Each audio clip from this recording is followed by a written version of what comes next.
The last pirate story I want to read is called How I Became a Pirate by Melinda Long, illustrated by David Shannon. How I Became a Pirate.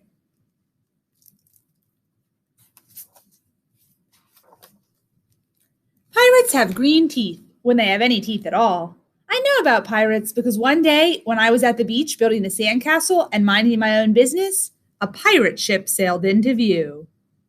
I knew what it was because its flag had a skull and crossbones on it, and because I could hear the pirates singing, "Hey ho, blow the man down." They were a little off key. I tried to tell Dad, but he was busy setting up the beach umbrella. I tried to tell Mom, but she was busy slathering my baby sister with sunblock. So I went back to my sandcastle, but I kept an eye on the pirates. By then, they were rowing to shore. When they landed, the head pirate climbed out of the boat and yelled, "Ahoy there, matey! Be this the Spanish Main?" "No," I said. "This is North Beach." "Shiver me timbers," the pirate said. "We must have taken a wrong turn at Bora Bora." He walked around my sandcastle. He looked at the moat, then yelled back to his crew, "He's a digger, he is, and a good one to boot." "A good one to boot," the others agreed. "What be your name, matey?" the head pirate asked. "Jeremy Jacob, sir," I told him.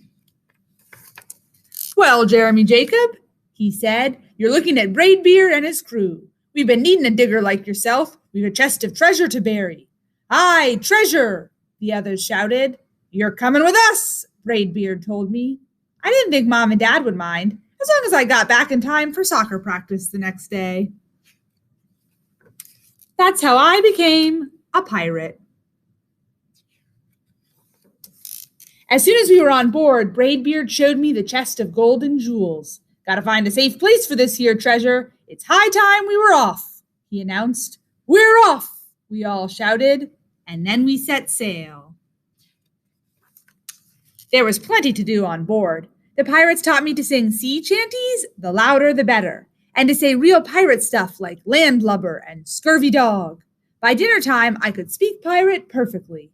I also learned pirate manners. Braidbeard pounded his fist on the table and yelled, "Down the hatch, me laddies!" "Down the hatch!" we all shouted. Braidbeard gulped his food and said, "Hand over the meat!" "The meat!" we all roared. Nobody told us to finish our spinach. There wasn't any. Or to chew up our carrots. They weren't allowed on board. We talked with our mouths full, and nobody said please or thank you. After dinner, I tried to teach the pirates to play soccer. Braidbeard kicked the ball and yelled, "Arg, soccer!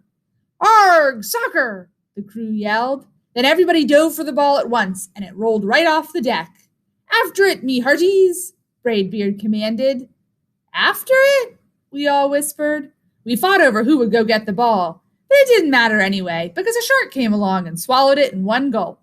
So much for soccer. By now it's past my bedtime, but nobody tells pirates to go to bed, to take a bath, or to brush their teeth. Maybe that's why their teeth are green. Pirates sleep with one eye open, just in case, and they don't change into pajamas unless they want to. Pirates don't do anything they don't want to, except for maybe swabbing the decks. I wanted to be a pirate forever. But then I found out what else they don't do. When I couldn't stay awake any longer, I asked Braidbeard to tuck me in and read me a story. "Tuck you in?" he bellowed. "Pirates don't tuck." "No tucking," the crew cried. And the only thing they had to read was a map. "Don't you have any books?" I asked. Braidbeard looked confused. "Books?" I didn't even bother to ask about a goodnight kiss. It wasn't easy to fall asleep without a story, but I was finally dozing off when a storm broke. Thunder boomed and lightning flashed. I tried to hide under the covers as waves slammed up against the ship, but I kept falling out of my hammock. I couldn't find anyone in the cabin. They were all on deck. "Lower the sails!" Braidbeard shouted. "Batten down the hatches!" Everybody ran around yelling and lowering and battering. Nobody had time to sit close and tell me it would be over soon. Nobody even noticed me. I decided that I didn't want to be a pirate after all. Just then, flash, crash, crack!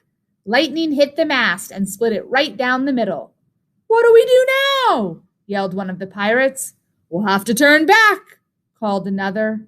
But the treasure, hollered Braidbeard. Where will we bury the treasure? I stepped forward. Maybe I can help, I shouted over the wind. I think I know the perfect digging spot. When the storm was over, we rowed back to shore and buried the chest. We drew a map so we could find the treasure again, but I don't think I'll need it. The map is labeled Jeremy Jacobs' Backyard. After that, the pirates repaired the ship and got ready to set sail. Before they left, Braidbeard handed me a flag and said, You make a fine pirate, Jeremy Jacob. Guard that treasure well. We'll be back to get it soon enough. Soon enough, the crew repeated. And if you ever need us, Braidbeard added, just run the Jolly Roger up yonder pole. Up yonder pole, the others shouted. And maybe I will, but not today. I have soccer practice. The end.